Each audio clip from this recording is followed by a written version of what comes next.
What is going on, ladies and gentlemen? I have an absolutely outstanding guest for you today. His name is Mike Ritland. Mike served as a United States Navy SEAL. He's also one of the top area experts in the world when it comes to working dogs. He's authored 3 books, and he is the go-to guy when it comes to trying to find a dog who's going to do a job, whether it's for the police, whether it's for the military, you name it. This guy knows about these dogs better than anybody else. He's also got an absolutely outstanding podcast, and I am a huge fan of the Mic Drop podcast. He does it in a way that I believe is different from what most other people are doing out there. And here's the deal.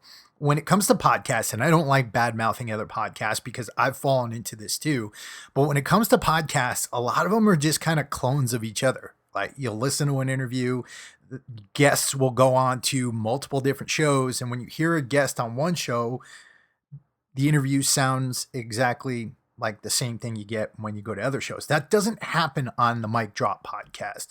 He does a really excellent job. He goes deep, and he brings on some guests that you're not going to find anywhere else.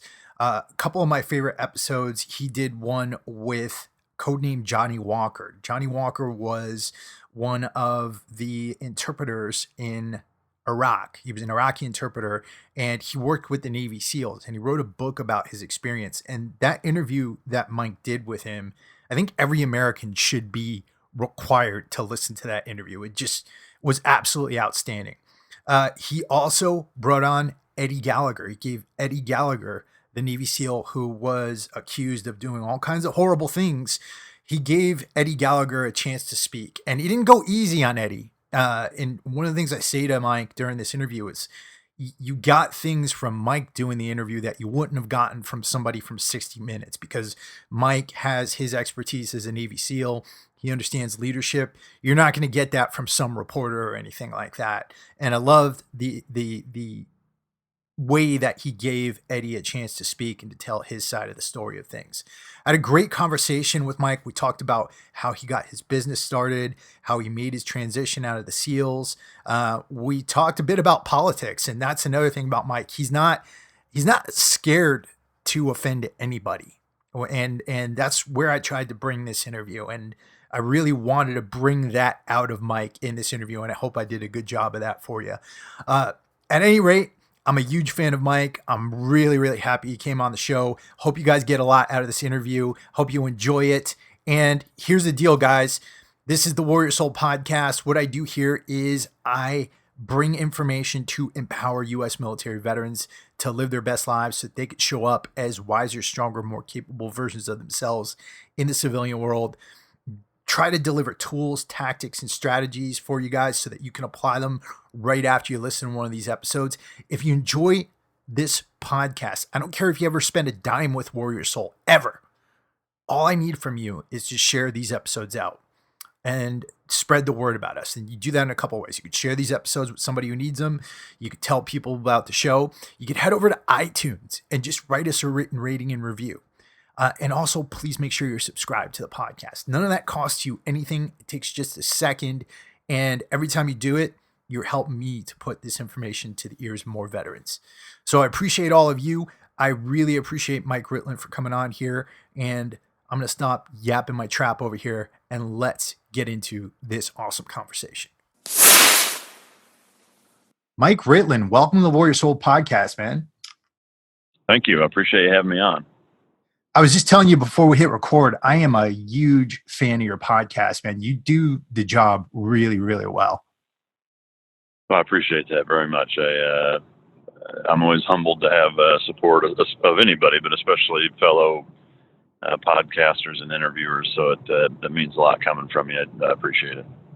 What made you decide to get started? So it was a kind of a combination of a few different things.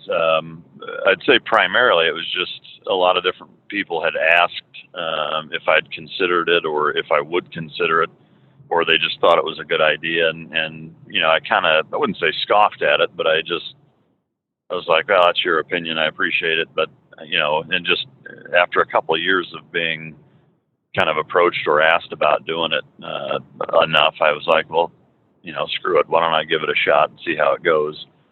That in conjunction with, I do legitimately enjoy, sitting down with the people that I've had on and having that opportunity to kind of, ask whatever you want to, the people that have the stories that they have. To me was just, it was a really neat opportunity. And I think the last thing is, I would say, equally as big of a deal in terms of it contributing to why I started, which was just with everything being so politically correct, in today's day and age between media and even a lot of other podcasts that are sponsored by corporations that, want to edit it or censor certain things. They don't want to talk about certain things. They don't want certain swear words or whatever.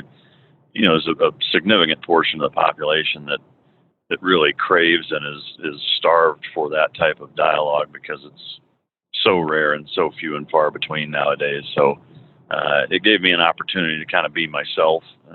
Sometimes when I'd go on other people's shows or whatever, they would ask, hey, can you not say this? Or, I'd rather you didn't swear, or, I'd prefer not to talk about X or whatever. And so it's a bit on the cathartic side for me, I think, and almost in a therapy or therapeutic way, being able to let the hair that I don't have down and just talk about whatever suits our fancy. So it's been a neat project going on right at about 2 years now. So I've really enjoyed it. That's awesome. That's awesome. Just being a podcaster, there's a couple of things here. Number one, being a podcaster, I look at a lot of podcasts. I listen to a lot of podcasts, and so many of them are just kind of clones of other podcasts. You get the same guests, people, the same questions. You've had some absolutely awesome guests. That Johnnie Walker episode you did was outstanding. I was listening on the way back from 29 Palms because I had to go out there, and it was just I was enthralled the whole time just listening to the conversation. Oh man, that's awesome. To me, that's really the best compliment I could receive. I mean, to me, the goal is you don't want the interview, even if it's a 3.5 or 4 hour episode, which many of them are.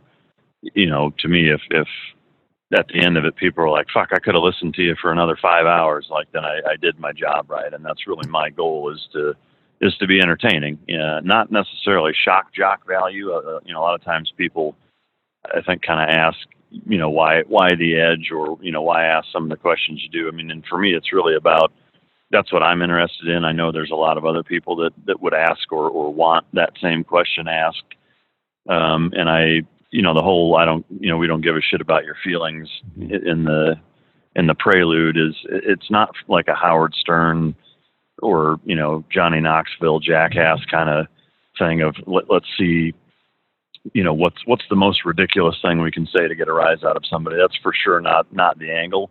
Mm-hmm. I never go out of my way to piss anybody off or ruffle any feathers. I don't consider that, if I do, like, I don't care if I do ruffle feathers or piss people off. So, it's been a good balance, I think, of, kind of cutting through the bullshit and getting the real story, so to speak, from, a lot of people that, being on a lot of other interviews, especially mainstream media, but even a lot of other podcasts, that people just, like you said, aren't really asking the questions that I think most people want asked, or they're all kind of the same, and it's just pretty generic. And to me, if I listen to a podcast and that 20 minutes in, I'm just like, man, this is just boring. I don't even want to listen anymore. Then you lose me there. And so really my goal is to not be that guy, but. Yeah, the other aspect of it is this, man, and what I like about it is that you really do dig into the human being. It's not like some shock jock kind of thing.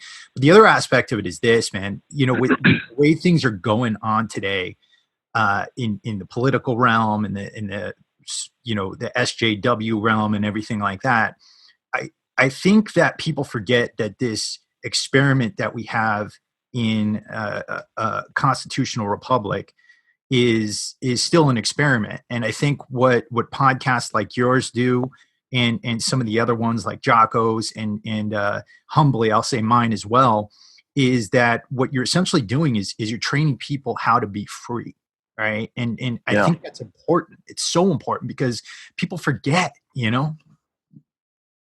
Yeah, I would say absolutely, and I think maybe even more importantly is you at least help them or help give people an ability to at least think freely. Because the action will follow the mind in most cases, I think, and that's, I would say, our society's largest problem. And I'm not immune to this. I don't think anybody is. I think we all get ingrained and conditioned, and in some ways, whether it's keeping up with the Joneses with materialistic bullshit or whatever it is that sometimes you get kind of brainwashed into that. And I think probably the thing that I love most about the podcast as a medium is that there's no middleman, there's no corporate influence, there's no bullshit, or at least it has that potential to be raw and completely unfiltered. Obviously, the bigger they get, and the more you get approached by big corporations that that want to be a part of it and disseminate it and take it to the next level, which I've had on more than one occasion offers to do that, and have turned every one of them down, because at the end of the day there was always the contract was always full creative control, and you can ask and talk about whatever you want, but there was always the fine print at the very bottom that said if there's something that we deem offensive or just not in line with our brand values, blah blah blah, we have the authority to take it out. And I said, fuck no. Yeah. That the whole reason people listen to my episode, the 9 people that do, is because I don't take that into consideration. So I think that's an important distinction for sure. Well, I want to come back to this in a second. I want to, for pretty much anybody who listens to my show probably knows who you are, and they probably listened to your show before. But I want to get a little bit back in your background. Served as a Navy SEAL. You're one of the top area experts as far as working dogs go. And I want to talk a little bit about your career, because I know that you had to get out because of a lung infection, correct? Well, sort of. I mean, I was offered the chance to stay in, or the opportunity, I guess is probably a better word. But I was not convinced that medically I really would have been able to do it. When I first was diagnosed with a lung condition, it's called valley fever, or coccidiomycosis. I was actually offered a medical retirement then, and this was back in 2004. Excuse me. And at that time, my first child was on the way. I was fairly newly married, and I had no college degree, no plan on getting out of the military at that time. So it really kind of caught me off guard. And so I just asked the Master Chief and kind of that I was working for at the time, who I still keep in touch with to this day, amazing guy. But I kind of told him what was going on. I said, look, here's the deal. And so he worked a deal with, the Bud's Master Chief at the time, and they kind of figured out a way to move me over to the basic side, because the biggest stipulation was, after my almost 9 months of convalescent leave, which is almost unheard of in the military, was that, you can't be around anything that will cause lung irritation.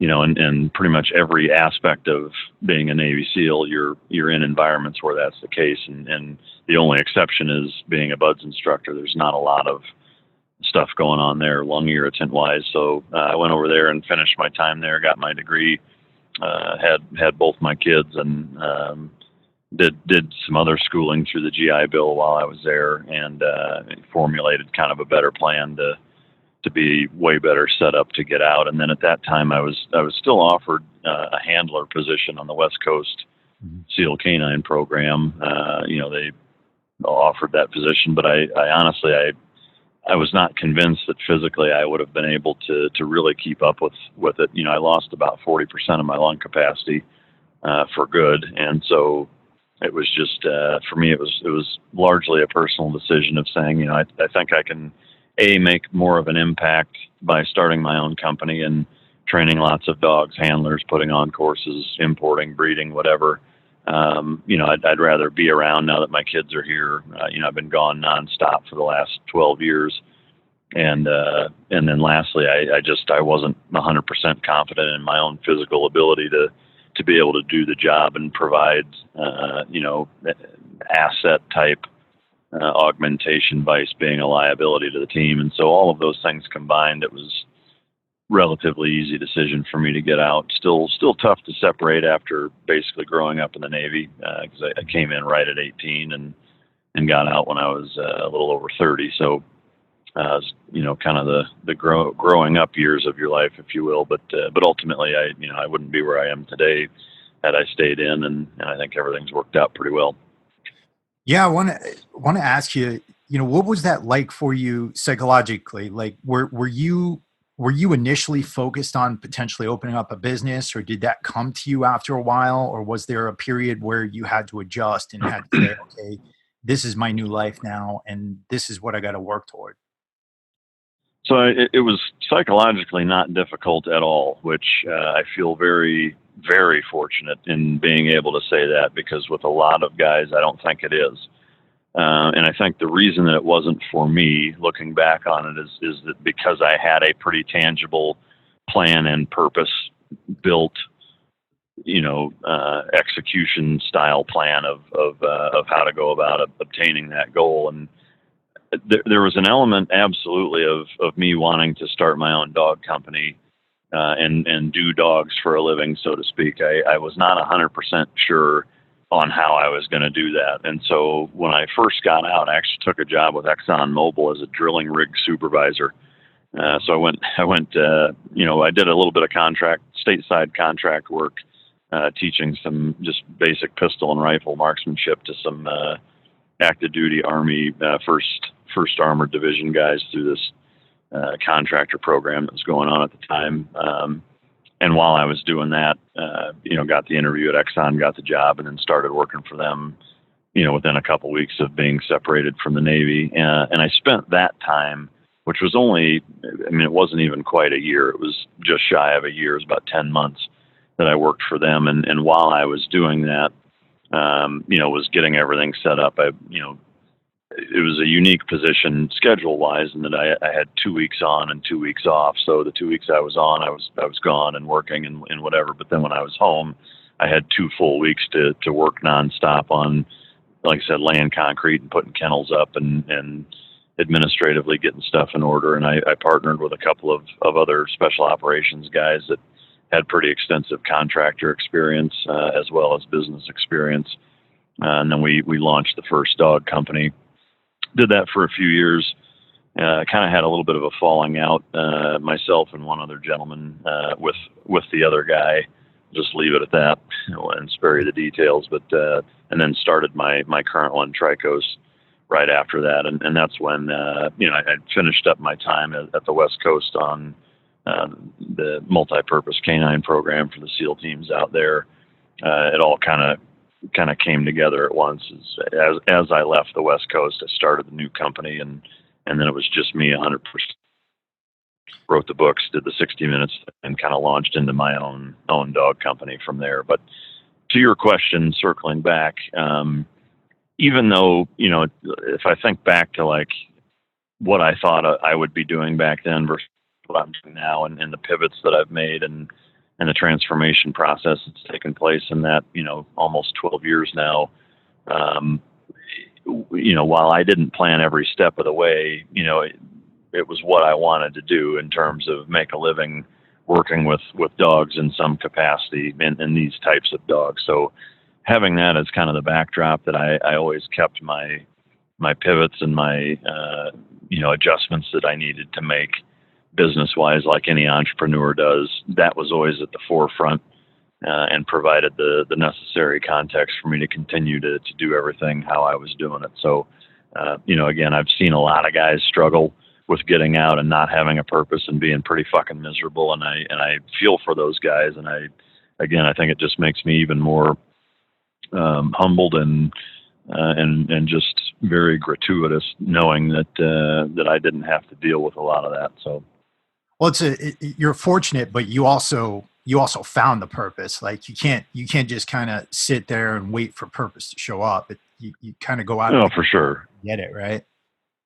Yeah, I mean, it has to be something that you enjoy. I mean, to me, without the enjoyment and the passion and the drive and desire to want to do whatever that is, purpose, like you said, it's not just gonna manifest itself out of an activity, so if there is anybody listening that is, has struggled with that or is struggling with that, I mean, to me, start there, figure out whatever it is that, what do you like doing the most? That's at least productive. I mean, if it's playing fucking video games, now granted, there are people that do it for a living and actually make millions of dollars, but I mean, that's, the outliers. To me, that's not really a plan. That's like playing the lottery, thinking that that's your fucking retirement plan, like that's not really applicable, but finding some purpose in something that's productive, and then figuring out a way, to turn that into, something to be monetized, or a business, or at least a career or something of that nature, I think is a really good and positive, important first step to finding that purpose that I think a lot of people lack. Right, exactly. It's got to, you got to bring value to the table. And if you're just sitting there and you're just thinking and philosophizing and doing things that aren't going to bring value to the table, then it's not going to work out, and you're not gonna have something that people are going to want to take part in and to support you with. No, agreed. I think that's one of our society's biggest problems is, and it's the way that we've collectively raised our kids, I think, for a couple generations now. And they've always been told that they're special and that they're valuable and they're important. And, and some of that is good and necessary. But when it's overdone, to me, that's where you cross over into an entitled societal generation, where now they have to be told that they're amazing at everything, or their self-esteem and confidence folds like a fucking lawn chair and they become useless. And while that, I think, has the potential to be, a little bit of a balancing act in making sure that you affirm kids growing up and help with their self-confidence, it can't be so much to where it turns them into entitled little pricks. And, being a father, the way I've tried to couch that is essentially, find things for them to do and to overcome, test them a little bit, and then tell them that they've done a good job. Because to me, if it's like the kids that you see on American Idol that just plain fucking suck, and their mom's like, "No, honey, I'm your biggest fan. You're amazing." Like, no, you're not. You suck. And the fact that this is the first time you've been told that tells me, that unfortunately your parents did it wrong, and just like with a lot of things, the road to hell is paved with good intentions. Like, their heart was in the right place, and it's born out of a good place, out of love and good intentions. But unfortunately, it has the unintended negative consequence of the exact opposite impact you were hoping to have. And so, there's an element of that, I think, that that should be reflected on societally. But Absolutely. I agree 100% there. Coming back to that, as far as business goes, you mentioned you had some early struggles with a falling out, and that's been a similar experience for me. I fell flat on my face multiple times when I was trying to get into business. When you're starting a business, a lot of times it's like drinking from a fire hose. Did you take business classes when you were going to school? Did you where did you learn most of the stuff? You said you had mentors, you had people around you who were teaching you a bit. But yeah. Was that a little bit crazy at the beginning, or was it something that you learned as you went along and you finally found your footing? So I would say a little bit of both. I did not take any business classes. I have no formal business training other than, the School of Hard Knocks. Having said that, the painful lessons that I learned initially, are ones that I look back on now, and there's for sure a silver lining to them, and it was hard, really hard at the time, because I felt completely robbed, which I was, frankly. I mean, I was. I mean, myself and the other guy that I actually am still friends with, both of us were completely fucked over by the other guy. And so for me, it was a good moment, I think, in being able to utilize the mentality that the SEAL teams had really forged into my young, impressionable mind as an 18-year-old, 19-year-old checking into SEAL Team 3, and spending over a decade around, some of the best men on the planet, and really being taught how to handle yourself in the face of both danger and fear and defeat. And while I think, generally speaking, people kind of fall into one of two categories, and that's they let that victim mentality define and control them, their emotions, their actions, or their inactions in many ways, or you either use that to fuel, the getting up and saying, okay, well, success is the best revenge, and I'm going to shove it up their ass now. And to me, like, almost every decision in life really kind of boils down to that. I mean, everybody's handed a shit sandwich at some point. Some people over and over and over. You'd think they're at the shit buffet with how many times they get handed that. And that really the only thing that separates people who are legitimately successful versus everybody else is the person that I don't give a shit what happens. You move on, you put it behind you, and you focus on the next thing. And primary lesson I have learned as a entrepreneur and businessman, having had several different, revenue stream ideas that I put a lot of work and thought into and thought was a home run, and it completely fucking failed. I can tell you, you can sit around and feel sorry for yourself, or you can completely fucking forget about it and move on and just, on to the next, and put those lessons in your back pocket and know, the reasons why it failed, and don't make those mistakes again, and stay positive and just keep crushing it. That's great advice. That is great advice. And without getting into the specifics of what happened with you and the other guys, probably a good thing to say here, a good take-home piece of advice would be to have a good operating agreement in place if you're getting into business with other people too, right? Well, it is, but I guess for me, it's one of those things where, those ultimately are only as good as the people that are drafting them and signing them. And for a guy like me that had, at that point, zero business experience, I mean, literally absolutely zero business experience, I just didn't know any better. We had an operating agreement, but it didn't matter because it wasn't a good enough one to protect me from what happened. And from my experience, the ability to work around those, if somebody is a shady prick, is going to be there, and so to me, even more so than a solid operating agreement, yes, that's important. I think an even more important thing is making sure that the person that you're signing that with, is as trustworthy as you can possibly get.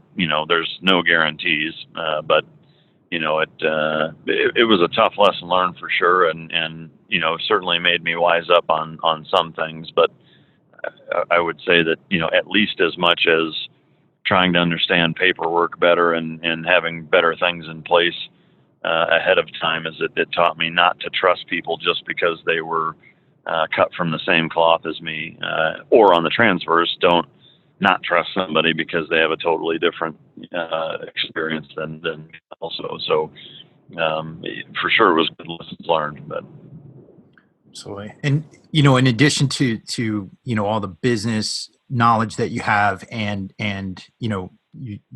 your public persona with your podcast, you are one of the top area experts in your field, which is with working dogs. And wanted to ask you, because you make these parallels a lot on your show, what are some of the things that dogs have taught you about human beings? I would say dogs have taught me more about human beings than human beings have, in that, there's an element of face value, black and white, simple, basic psychology that exists in a dog's mind that you can use and apply it to everyday life and relationships. And that, number one, is that communication is absolutely everything. And you hear that a lot. It's a very cliched, kind of bullet point when people are talking about business or whatever. But the reality of it is that, that's something you have to focus on for it to really count. And I think a lot of times people, even though they know that, they may say that, they're still not very good at communicating. And the nice thing about dogs is that, you can't explain shit to them.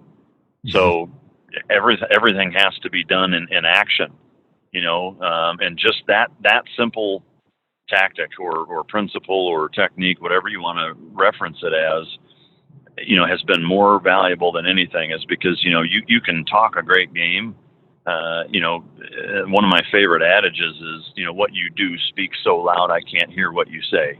Mm. And, I'm a firm believer in that. And that, most people, when they think I need to be a good communicator, that means you need to be well spoken. And while, yes, it's important, what's more important is do you back it up with your actions? And the best way to communicate is to show people who you are, and when you don't do that, Obama was a phenomenal communicator. Right. In my opinion, he was a tongued fucking snake oil salesman, and I think that's where people get maybe the misconception on the communication piece is thinking that I need to be able to sell ice to Eskimos and be this bullshit. There's a lot of people that are good at that, and maybe it gets you that sell or that foot in the door or whatever. But when it's time to answer the fucking mail, people are going to pull your card and know you're full of shit if your actions don't back it up. And the beauty and the simplicity and the elegance of a dog that you can't bullshit a dog. You have to follow through with your actions, and you have to use the bond and the relationship and the trust and that teamwork element that you just have to put the time in and invest in the relationship with that dog for him to trust you enough to do some of the things that we're asking them to do with or for us. That makes it so that it just kind of becomes second nature, and you start to integrate that physical communication piece into your day-to-day life. And so there are a ton of other parallels that exist in dogs and dog training, from selection of the right dog, same with selection of the right spouse or coach or business partner or boss or employee or whatever, is that how important selecting that right person or right entity is first. Makes everything easier to like I said, the communication thing, or even just having balance. Balance in your life, balance in training, balance in nutrition, balance in outside versus inside time, balance for work versus play, balance in nutrition. I mean, you name it. There are far more parallels in dogs and dog training to everyday life than I think a lot of people realize. And it's interesting. One of the neatest and most I guess flattering and satisfying pieces of feedback that I get from my online training community, which is people that for the first time in their life, they're the ones doing the training with their dog and communicating with their dog and having the ability to actually train and communicate with their dog and actually understanding the how and the why behind it. But to me, the neatest part of it is that there's so many elements of the other aspects of their life that improve because of that. Understanding that, that you've got to put the time in and invest in the relationship and be able to communicate through your actions. It's really neat to see how many people it improves their marriage, their relationship with their kids, their in the workplace relationships, or if it's a coach with his athletes, or a teacher with their students, or you name it. It all kind of translates and parallels into basic relationship investment, and it's really neat to see it help people, and that was the for sure the ultimate goal that I had in starting it. It's really interesting what you do, because yes, it is about dogs, the dog, selecting the proper breed, selecting it for its genetic qualities. But at the same time, when you're placing a dog, you've really got to be a good judge of people, right? Absolutely. I mean, so for the personal protection dogs or police dogs, working dogs that I select, there's absolutely a huge component of that. Police and military, it's less. I would say that it's still for sure there, but you've got a lot more flexibility. The personal protection dogs is enormous that way, where you've got to be a very, very astute judge of people's character and their situation. And I've been doing it long enough to know, just based on the dynamic that a household may have that's interested in a dog, I on a regular basis turn business down, or just say, hey, I don't think this is a good fit, and essentially talk them out of a sale because it's just not the right fit. On the same token, from that training standpoint, is understanding the right fit dog wise, whether it's, a certain breed or the individual in a breed. A lot of the, or I would say all of the online training components of what I do are, people coming to me and signing up for the online training. These are normal, everyday house pet owners that just want, their dog in a better spot than they're at. They're not happy with their relationship. They're not happy with where the dog is at from a training standpoint. So, I have a series of videos and online forums that I go in and answer questions every week, and interact with them and answer, questions to some of their problems and what have you.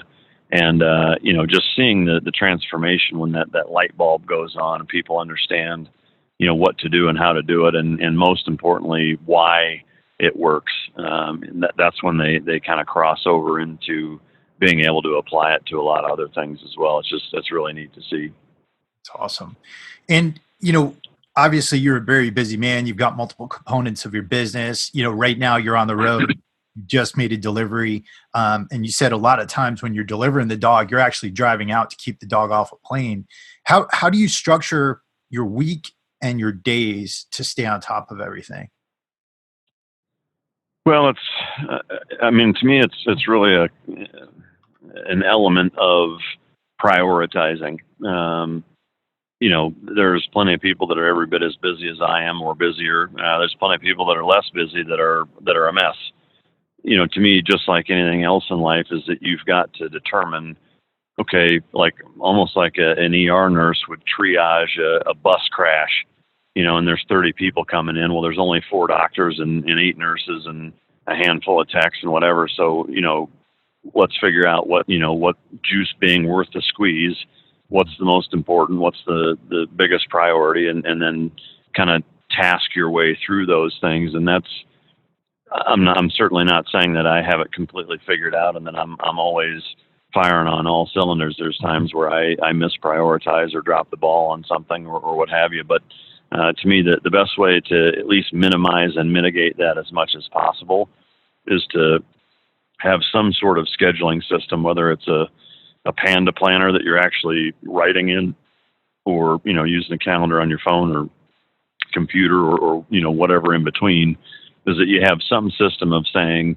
here's how I'm going to keep my things organized, here's how I'm going to prioritize my day. And when you get to the point enough people are contacting you or asking you either for your advice, or they want to pitch a business idea, or they want you to come speak at an event or train a dog or sell them a personal protection dog or come to a police dog seminar or whatever, you've got to learn to say no. Yeah. And there's certain things that I'll just say, hey, I appreciate the offer, but no thanks. And to me, when you get to that point, then it gets even more important, to look at every opportunity and say, okay, hey, this may be a good opportunity, but is it better than these other ones? Or, from a cost benefit analysis standpoint, am I going to be throwing my time away by spending however much time it's going to take to do X, whereas Y is way more efficient and more profitable, from a time management standpoint. And I think you've got to look at your personal life that way too. Pick the things that are important and realize you can't work 140 hours a week every week, and keep your sanity and mental health and have any relationships in your personal life that are worth a shit. And so you've got to prioritize those as well, and you've got to balance all of that. And I think for me, the combination of triaging and prioritizing, what's the most important, and not feeling bad or guilty or giving a fuck about cutting the things that you just don't have time or just aren't important enough to you, just cutting them away and forgetting about them. You've got to be able to do that and not, feel bad about it. But that's what's helped me enormously, at least try to stay on top of everything. Right. And I think what's important about that is that if you're doing something that's not going to contribute to your overall mission, that's not going to fulfill your purpose, then essentially what you're doing is you're cheating yourself, you're cheating the people around you, you're cheating whoever's depending on you to get those more important things done. And what happens is you end up getting dragged all over the place, and you can really end up in a place that is not gonna it's gonna be further away from where you wanted to go in the first place than you ever thought, right?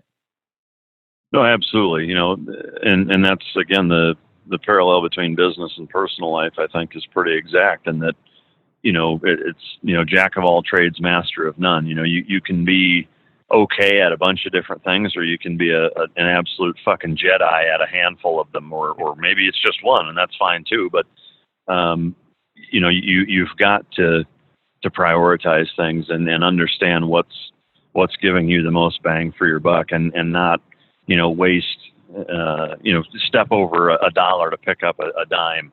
And that, I think, is something that plagues a lot of people, is they end up wasting a lot of their time on shit that really is meaningless, and miss out on a lot of things that they should be focusing more on, and it would probably make them a lot happier. 100%, 100%. And you got to know what your overall goal is. You got to know what your vision is in order to get there, right? You have to know where you want to go. Well, yeah, I mean, for sure that helps, and it's important. And the only reason I hesitate to say that it's necessary is that, some people just don't fucking know, and that's okay too, but what I will say is, for that person that just doesn't know, start somewhere and start prioritizing things. And in prioritization, you'll learn if you were right or not. If you never do it, you'll never fucking know. And, that's the only way you're going to get good at prioritizing, just like every other thing in your life, is you got to fucking practice it. And if you don't, then you're going to be, floating around and drifting around in a sailboat with no paddle, or a rowboat with no paddle rather. And then where are you, So, you've got to just put one foot in front of the other and start trying to do it. And that in and of itself will be your best teacher as to how to do it. Because a very common question when I give that advice, people say, well, how do you know what to prioritize? Well, fuck, you don't. You don't until you start trying it. And then at the end of every week, reflect a little bit on that, or whatever your cycle is. Maybe it's every morning, maybe it's once a week, maybe it's, twice a month, maybe it's every month, whatever your scheduling kind of pattern is that, as you go into the next scheduling, mindset or session, is reflect on the last one and realize where you screwed up or where you nailed it. And just over time, you'll get to where, you can schedule yourself and be really efficient and know what's worth worrying about, what's worth putting time into, and what's not. Yeah, and you bring up a really important point there too, is you can't wait until everything's perfect for you before you start practicing something like that. Yeah, you'll be dead before that happens. Yeah, exactly. Want to get back to your podcast real quick, because again, Mic Drop podcast, I listen to it regularly, love the show. Who was there a guest that really surprised you? I know a lot of the guys you bring on. I know that a lot of them are operators like you. But was there anybody who particularly surprised you as far as what you learned from them, or as far as what they went over? The first one that comes to mind is Dr. James Mitchell. I don't know what episode number it was, but it was in the first. It was in the first year.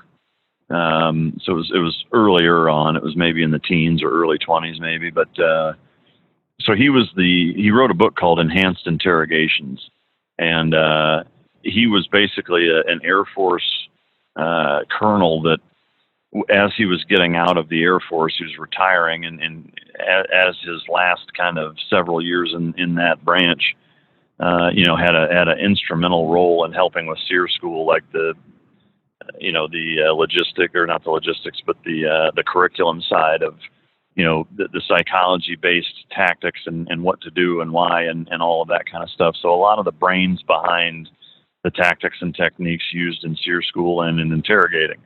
And what fascinated me the most was in reading the book is seeing how many parallels there were, again, as being a dog guy, but how many parallels there were between dog training and interrogating. In terms of it really all boils down to you have a desired result, and you're manipulating the environment and the subject. In his case, it's a prisoner. In my case, it's a dog. And some people may say, "Fuck, your dogs are prisoners." Well, in essence, sort of, they kind of are.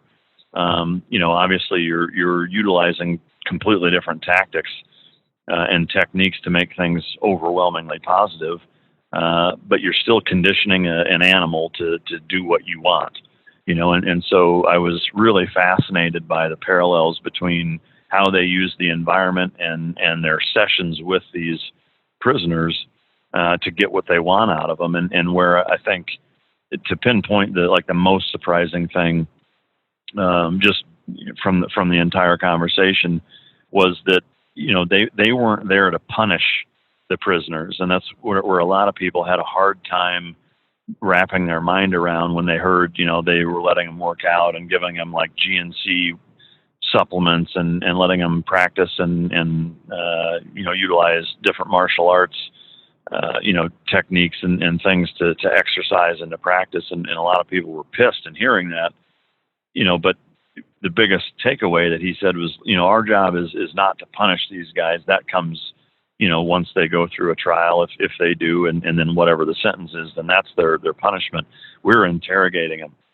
So our job is to get as much out of these people, intelligence and information wise, as we possibly can. And how well he kind of details his accounts in that book of how he went about that was really fascinating for me. The bringing soft guys on is fun.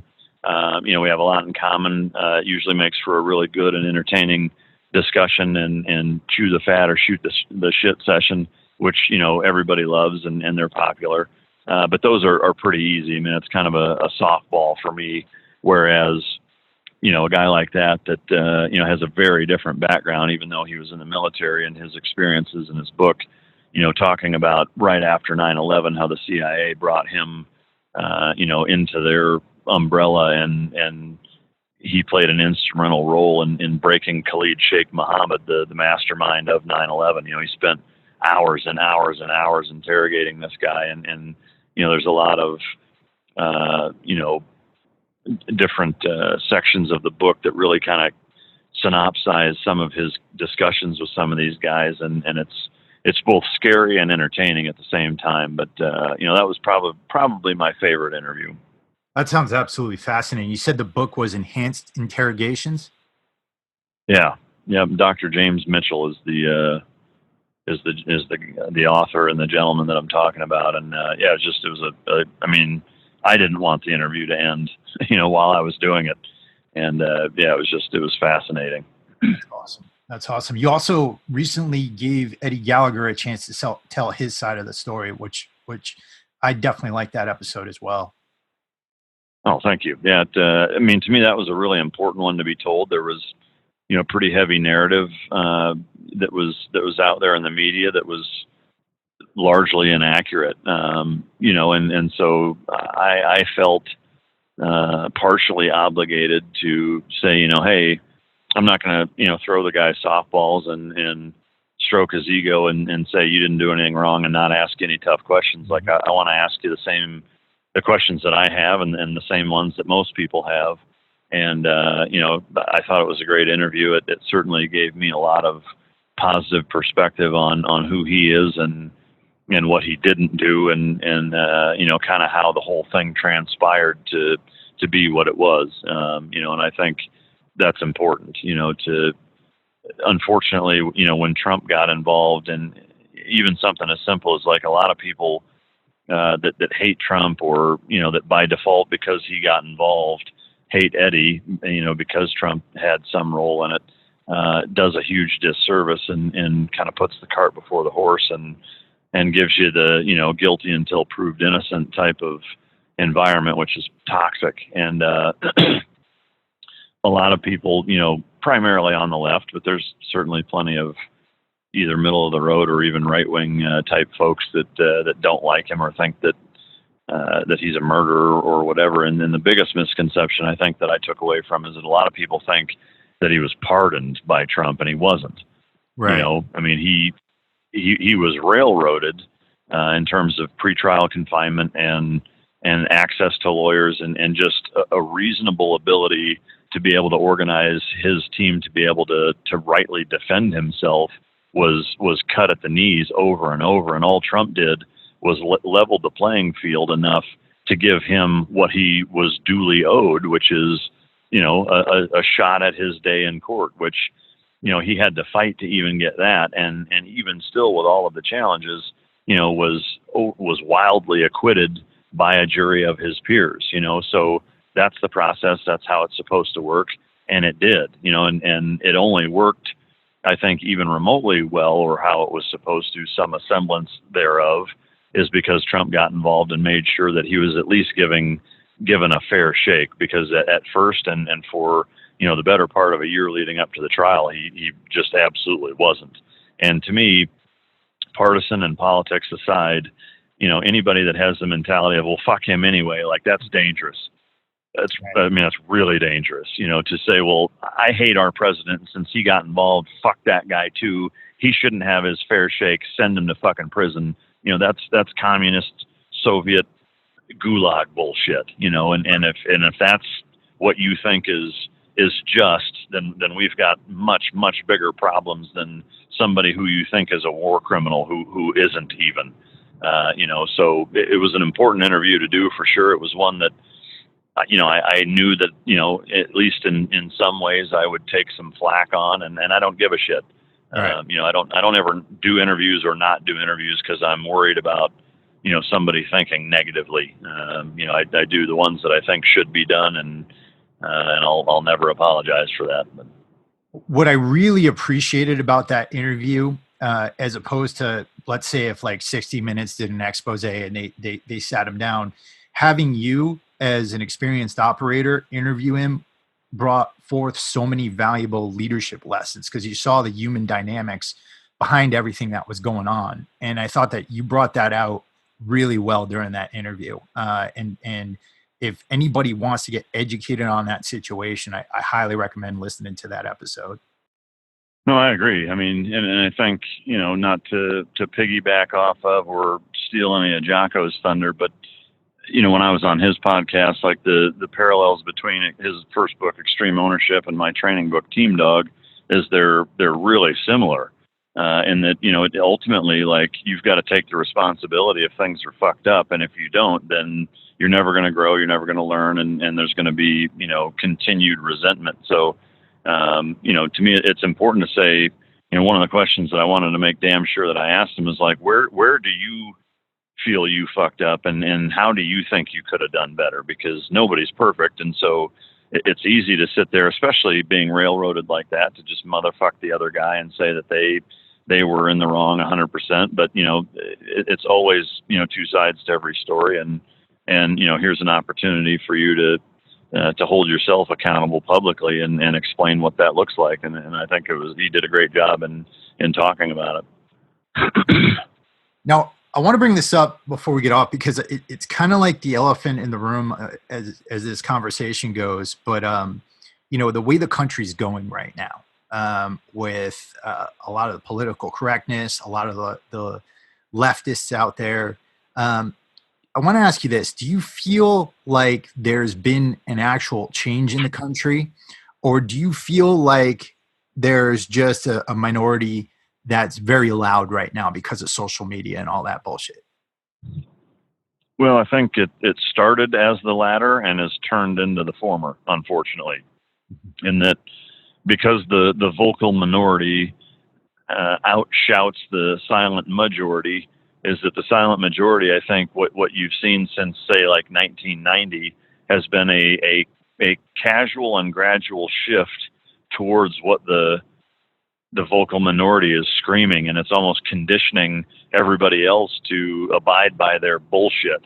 And it continues to go down and down, further and further. I mean, when you look at, just say, the presidential election, if you take 2008 Barack Obama and put him on the debate stage, which is going down tonight in South Carolina, which will date this episode, but he would look like a Republican.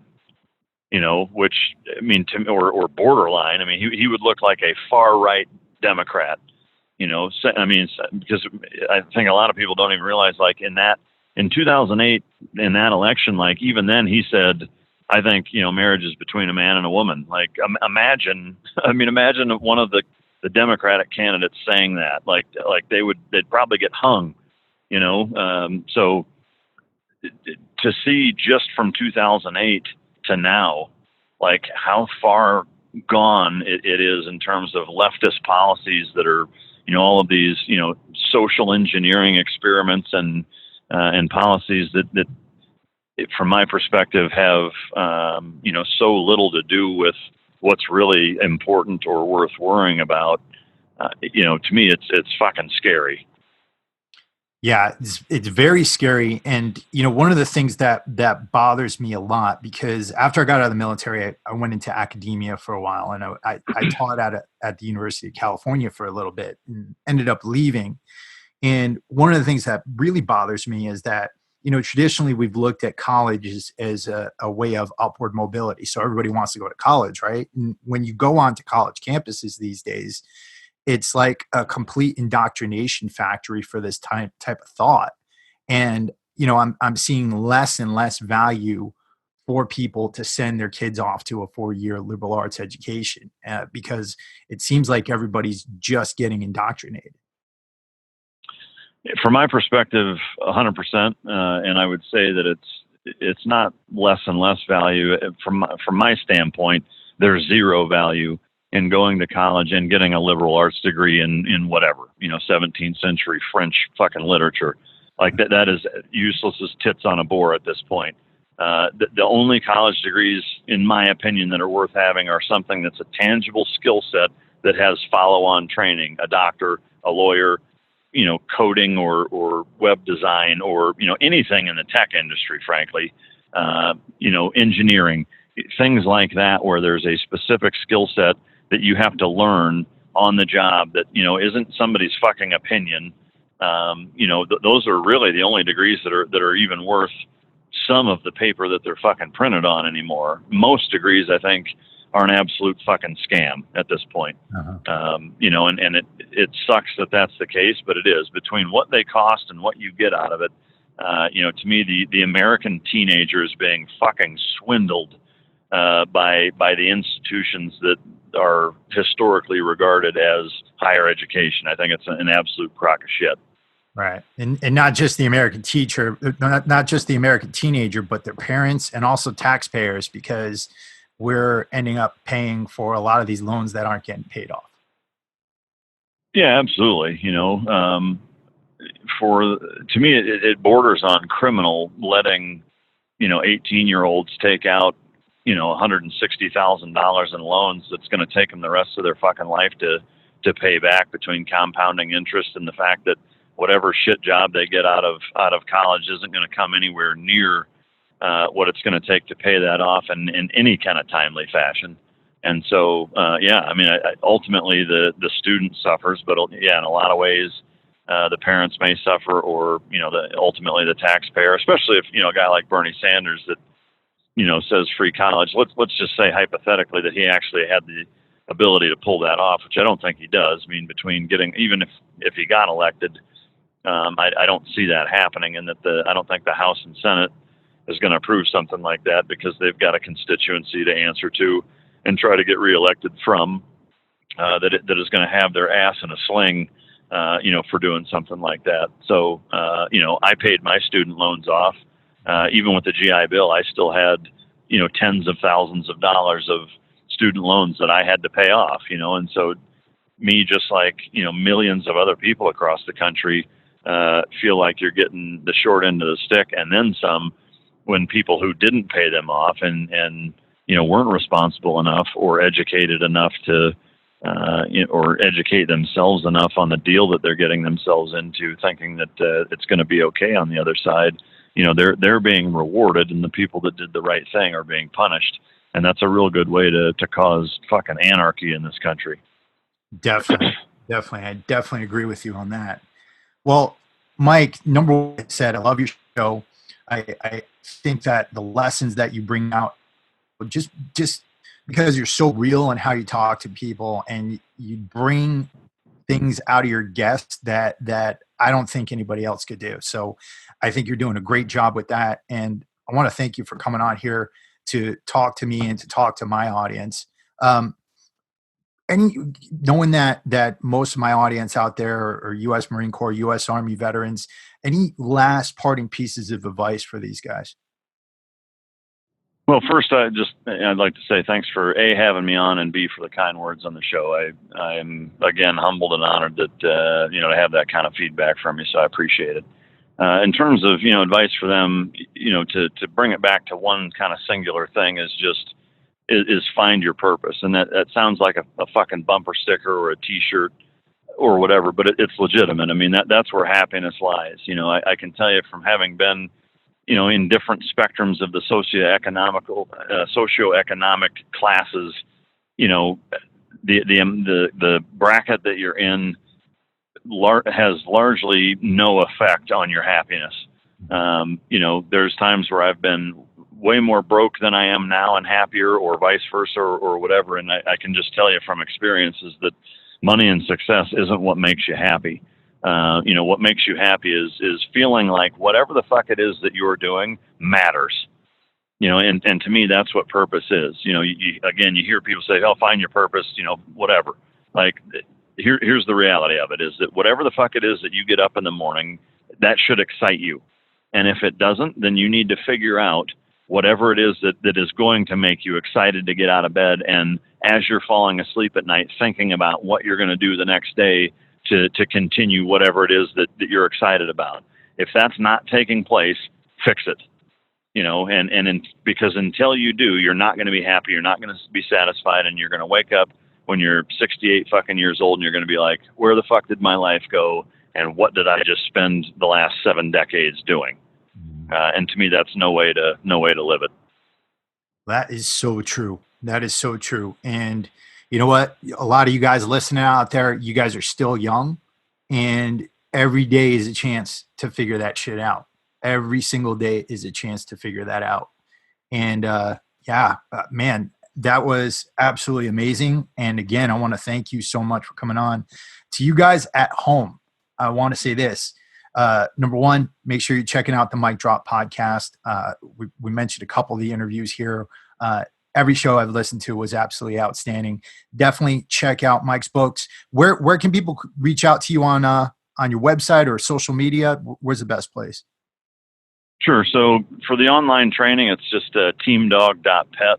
And you can sign up there. You can go to tricos.com or MikeRitland.com to find kind of everything else that I have going on. I've got a bunch of products, dog crates, a collar and leash, CBD oil, dog food, dog treats, a lot of different dog products that all carry the Tricos label that are worth checking out. Speaking and all that kind of shit, MikeRitland.com is fine. On social media, it's just at @mritland on Instagram, just Mike Ritland on Facebook, and then each of my other brands, Tricos, and then at Tricos Dogs, or just Tricos International on Facebook. Mic Drop Podcast, same thing. You can Google it and find it. It's on all the normal podcast outlets, as well as on YouTube, the video version. But last thing that we didn't talk about, I started a nonprofit about 10 years ago called the Warrior Dog Foundation, where we retire former either special operations, military, police, government law enforcement, federal law enforcement, working dogs. These are all dogs that were going to be euthanized if we hadn't taken them. We've taken in over 170 dogs in the last 10 years.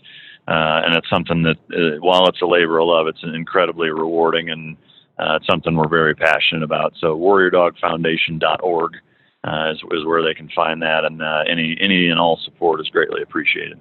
Wow, that is amazing. I had no idea that they would get euthanized after their service. That's insane. Yeah, it's not common, again, in 10 years, taking 170 dogs, where, in an industry where there's between 45 and 50,000 dogs and handlers, like, it's a very small percentage. But these are all the dogs that are, they're the Hannibal Lecters of the working canine world. They're the dogs that, are very dangerous. They're at a point where, the handler, the trainer, the collective entity that had them, that was operating with them, has determined this dog is is too dangerous or too big of a pain in our ass to be able to retire to a handler or another member, and we're either going to euthanize them or they have to go to a sanctuary like Warrior Dog. So it's for a lot of people out there like, fuck, I'd love to give one of those guys a home. By all means, if you have the resources and the level of competency training wise to accommodate it, please do apply through warriordogfoundation.org. But I will say, there's a reason we have all of these dogs, and it's not because they're easy to deal with. Right. It's the exact opposite. So they're very, very difficult to deal with, but it's worth it, and it's really nice to get up and walk around the kennel building and see. Right now we've got 25 dogs, and every single one of those dogs, you can look in their eyes and think, because we had the ability and the support and generosity of people all over the country and even all over the world donate and help out our cause, is that I can look each one of these dogs and know that they're not, in a box full of ashes on somebody's desk because they didn't want to deal with them or couldn't deal with them or whatever. So it's a very rewarding element of what I do. It's a big pain in my ass, but I do love it. Well, that's amazing, man. We're going to get all those links up on the show notes for this episode for you guys to check out. And again, like I said, go check out Mike Ritland, go check out Tricos. And you guys, listen, life is a precious thing, right? And that's essentially what all this stuff we talked about today comes down to. So that you guys can go out there and you can live amazing lives, because serving in the military should be one of the greatest things you do with your life. It shouldn't be the only thing. And Mike's definitely demonstrated that. And hope you guys do too. So with that, guys, I want to thank you all for listening. And we'll be back at you later on this week with some more awesome content. Mike Ritland, thank you again. And this is Chris and Mike, and we are out. All right, guys, I hope that you enjoyed that interview as much as I enjoyed speaking to Mike. I once again, I have to say, I really like Mike. I really like his podcast, the Mike Drop Podcast. We're going to have links to his show, as well as all the links to every aspect of his business, his online training, Tricos. We're going to have links up for the Warrior Dog Foundation. Everything will be up on the show notes for this episode. And if you enjoyed this episode, please do us a favor, let people know. Share this episode out, write about it on iTunes, give us a written rating and review, and make sure you subscribe to the podcast. Beyond that, if you want to support the Warrior Soul podcast in other ways, I talked about a number of them at the beginning of the show. You can check out our shop, warriorsoul.shop. We've got some amazing t-shirts up there. You can check out the Warrior Soul Academy up at warriorsoul.academy. That's where I got a lot of my books on fitness, on nutrition, on business. If you're looking to build your own e-commerce brand, or if you're looking to build your own coaching business, I've got courses up there for you on that.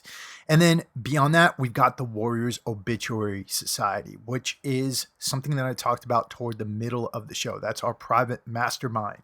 And you guys can come in. You can find a group of like-minded individuals who are going after goals, who are going to hold you accountable to those goals. And we've got our 8-week development program that's going to help you out with getting really clear on your vision, getting really, really specific on what you want to accomplish, focusing in on your fitness, focusing in on your personal finance, your relationships, your career, or your business. So you can check that out at www.warriorobituarysociety.com. And as always, we will be here with more content. If you want to check out our other episodes, you can find us on iTunes, Stitcher, Google Play, YouTube, any other podcast player in the world. We're on it. And you can always go to our main site at www.warriorsoulagoge.com. That's Agoge. If you want to follow me on Instagram, it's at warriorsoulagoge, Agoge. If you want to follow me on Twitter, it's at warriorsoulgear, Gear. And that's it, guys. Thank you so much. I'll be back at you later on this week with some more awesome content. Get out there and live your best lives while you can. And I am out.